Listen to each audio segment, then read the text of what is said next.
أحب الوفاء بشتى الصور، أحب الوفي الأمين الأغر، فأهل الوفاء كلون السحاب وحسن الربيع وماء المطر.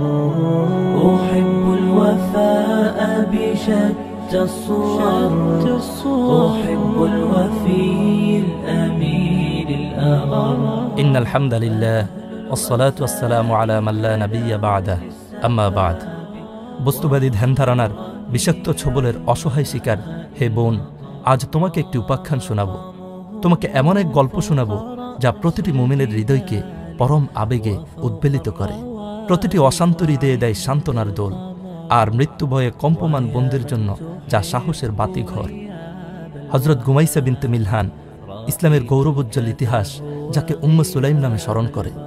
তিনি ছিলেন বনু নাজ্জারের একজন প্রখ্যাত মহিলা আনসারী সাহাবী, যার জীবনের প্রতিটি পাতায় পাতায় মুক্তোর মতো জ্বলঝল করছে দিগ্ভ্রান্ত অন্ধকারে থাকা মানুষের জন্য শিক্ষার দ্যুতি ছড়ানো আলোর মশাল।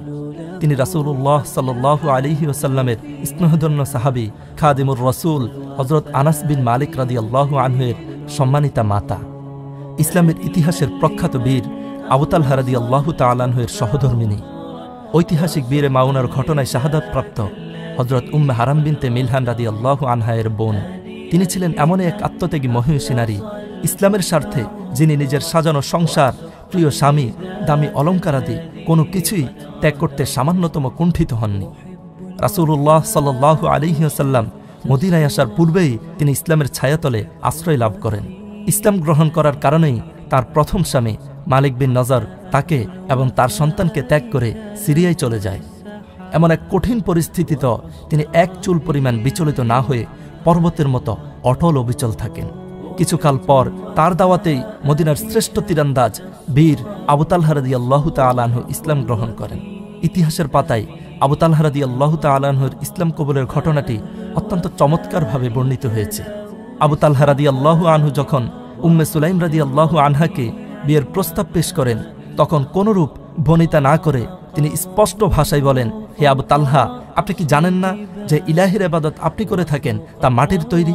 আবু তালহা জবাবে বলেন, তা অবশ্য ঠিক। উম্মে সুলাইম রাদিয়াল্লাহু আনহা বলেন, একটি গাছের ইবাদত করতে আপনার লজ্জা হয় না? আপনি ইসলাম গ্রহণ করলে আপনার সাথে বিয়েতে আমার কোনো আপত্তি থাকবে না, সেক্ষেত্রে আপনার ইসলাম ছাড়া অন্য কোনো মহরের দাবিও আমার থাকবে না। তাৎক্ষণিকভাবে আবু তালহা রাদিয়াল্লাহু তাআলা আনহু ভেবে দেখবেন বলে চলে গেলেও পরবর্তীতে এসে ইসলাম কবুল করেন এবং উম্মে সুলাইম রাদিয়াল্লাহু আনহা এর সাথে বিবাহ বন্ধনে আবদ্ধ হন। প্রিয় বোন, জ্ঞান, বুদ্ধি, প্রজ্ঞা ও চরিত্রে নেতৃস্থানীয় প্রত্যুৎপন্নমতী এই নারী অসংখ্য গুণে গুণান্বিত ছিলেন। নিজের উপস্থিত বুদ্ধির মাধ্যমে সবচেয়ে খারাপ সময়গুলো তিনি সামলে নিতেন অনায়াসে। এ সম্পর্কিত একটি ঘটনা ইতিহাসের পাতায় খুবই প্রসিদ্ধ। হযরত উম্মে সুলাইম রাদিয়াল্লাহু আনহা-এর ছোট্ট সাজানো গোছানো সংসারে ছিলেন তিনি এবং হযরত আবু তালহা রাদিয়াল্লাহু আনহু এবং তাদের দুজনের কলিজার টুকরো একমাত্র আদরের সন্তান আবু উমাইর। ছোট ছোট পা ফেলে হেঁটে বেড়ানো আবু উমাইর ছিল তাদের দুজনেরই চোখের মণি। কিন্তু আল্লাহ রব্বুল আলামিন আবু উমাইরের মাধ্যমে তাদের দুজনের থেকে নিলেন অত্যন্ত কঠিন এক পরীক্ষা। একবার অসুস্থ আবু উমাইরকে দেখে পিতা আবু তালহা কোনো একটি কাজে ঘরের বাইরে গেলেন, কিন্তু যতক্ষণে ফিরলেন ততক্ষণে মৃত্যু হয়েছে আবু উমাইরের। ধৈর্যের চরম পরাকাষ্ঠ প্রদর্শন করে উম্মে সুলাইম রাদিয়াল্লাহু আনহা নিজেকে সংবরণ করে নিলেন। বাড়িতে থাকা অন্যদেরকেও তিনি বলে দেন আবু তালহাকে কেউ আগ বেড়ে যেন সংবাদটি না বলে বসে। অন্যদিনের মতো যথারীতি আবু তালহা রাদিয়াল্লাহু আনহু বাড়িতে ফিরেই জানতে চাইলেন অসুস্থ ছেলের স্বাস্থ্যের হালত। অসম্ভব হিকমার সাথে তিনি বললেন, আবু উমাইর যে অবস্থায় ছিল বর্তমানে তার চেয়েও ভালো অবস্থায় আছে। স্ত্রীর কথায় আবু তালহা রাদিয়াল্লাহু তাআলা আনহু ভাবলেন, হয়তো ছেলে আসলেই ভালো আছে। হযরত উম্মে সুলাইম রাদিয়াল্লাহু আনহা স্বামী আবু তালহাকে বলেন, আচ্ছা, কেউ যদি আপনার নিকট কোনো জিনিস আমানত রাখেন, অতঃপর কোনো এক সময় তা ফেরত নিতে আসেন, আপনি কি তা ফেরত দিতে অস্বীকার করবেন? আবু তালহা রাদিয়াল্লাহু তাআলা আনহু বলেন, কখনো না। তখন উম্মে সুলাইম রাদিয়াল্লাহু আনহা বলেন, তবে শুনুন, আমাদের কলিজার টুকরো নয়নের মণি আবু উমাইরকে আল্লাহ তাআলাই আমাদেরকে দিয়েছিলেন, অতঃপর তিনি আবার তাকে ফিরিয়ে নিয়ে গেছেন। সুবহানাল্লাহ। প্রিয় বোন, একটিবার চিন্তা করুন, সন্তান হারানোর মতো হৃদয় বিদারক একটি মুহূর্তে তিনি কতটুকু ধৈর্য ধারণ করেছিলেন। শুধুমাত্র ধৈর্য ধারণ করেই ক্ষান্ত হননি, অসম্ভব বুদ্ধিমত্তার সাথে নিজের স্বামীকে বুঝিয়ে নেন। আমরা যদি কল্পনা জগতে একটিবার নিজেদেরকে এমন একটি অবস্থায় ভাবি, তাহলে সহজেই আমরা সন্তান হারানোর ব্যথার তীব্রতা অনুভব করতে পারব। প্রিয় বোন, ইসলামের প্রতি নিবেদিত প্রাণ এই নারী রাসূল সাল্লাল্লাহু আলাইহি ওয়াসাল্লামকে ভালোবাসতেন নিজের জীবনের চাইতেও বেশি।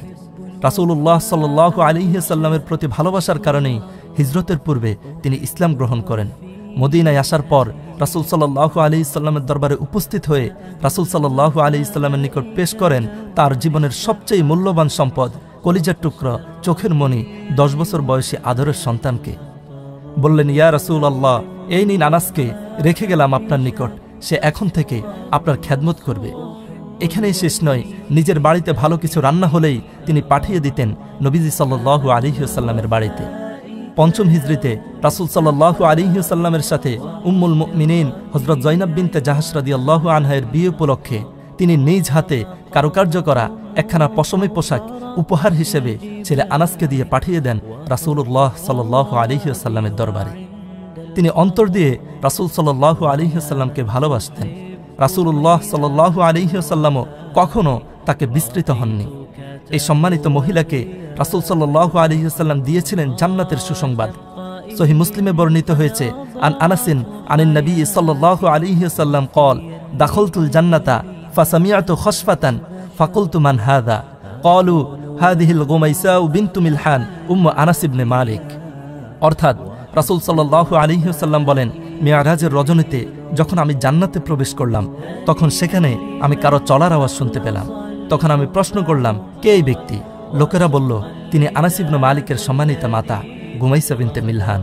প্রিয় বোন, তিনি শুধু একজন নারীই ছিলেন না, বরং সাহসিকতার এক প্রজ্জ্বল দৃষ্টান্ত ছিলেন, যিনি হুনাইনের উত্তপ্ত রণাঙ্গনে ধারালো খঞ্জর হাতে বিশৃঙ্খল মুসলিম বাহিনীর পালিয়ে যাওয়ার পথ অবরোধ করে দাঁড়িয়েছিলেন। রাসূলুল্লাহ সাল্লাল্লাহু আলাইহি ওয়াসাল্লাম এর কারণ জিজ্ঞেস করলে তিনি বলেন, ইয়া রাসূলুল্লাহ, কাফেরদের বিরুদ্ধে আপনার এই যুদ্ধে যারা আপনাকে ছেড়ে পালিয়ে যাবে তাদেরকে এই খঞ্জর দিয়ে আমি হত্যা করব, কেননা তারা এরই যোগ্য। জবাবে রাসূলুল্লাহ সাল্লাল্লাহু আলাইহি ওয়াসাল্লাম বলেন, উম্মে সুলাইম, আল্লাহ কি তাদের জন্য যথেষ্ট নয়? আল্লাহু আকবার। আজকের নারীদের মাঝে তো এমন সাহসের কথা কল্পনা করাও মুশকিল। প্রিয় বোন, এত কিছুর পরও, এত ব্যস্ততার মাঝেও কোনো ব্যস্ততাই তাকে এলেম অর্জনের ক্ষেত্রে কোনোরূপ বাধা দিতে পারেননি। হযরত আনাস ইবনে মালিক, ইবনে আব্বাস, যায়েদ বিন সাবিত রাদিয়াল্লাহু তাআলা আনহুমদের মতো জলিলুল কদর সাহাবীরা তার নিকট থেকে হাদিস বর্ণনা করেছেন। কোনো মাসআলার দরকার হলে তিনি সেক্ষেত্রে সমাধান পেশ করতেন। প্রিয় বোন, এরাই ছিলেন উম্মতের শ্রেষ্ঠ নারী। এদের হাত ধরেই এই মহিমান্বিত দ্বীন ইসলাম আজ তোমাদের সময়ে পৌঁছেছে। অথচ তোমরাই পশ্চিমা সাদা চামড়ার মানুষরূপী এই হায়নাদের কথিত আধুনিকতার অনুসরণ করতে গিয়ে বারবার নিজেদের মুসলিম পরিচয় হীনমন্যতায় আক্রান্ত হচ্ছ।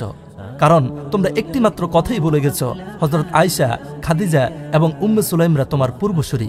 ভুলে গেছ তোমরাই তো হাসান হুসাইন, আব্দুল্লাহ, আব্দুর রহমানদের গর্ভধারিণী মায়েদের রেখে যাওয়া উত্তরসূরি। তারা ছিলেন সেই নারী যারা ইসলামের স্বার্থে নিজের জীবনকে কোরবান করতেও সামান্যতম দ্বিধাবোধ করতেন না। আল্লাহ তাআলা আমাদের সকল বোনদেরকে, সকল মায়েদেরকে উম্মে সুলাইম রাদিয়াল্লাহু আনহার মতো কবুল করে নিন। দ্বীনের সহিহ বুঝ দান করুন, হেদায়েতের আলোয় আলোকিত করুন। আমিন ইয়া রাব্বাল আলামিন।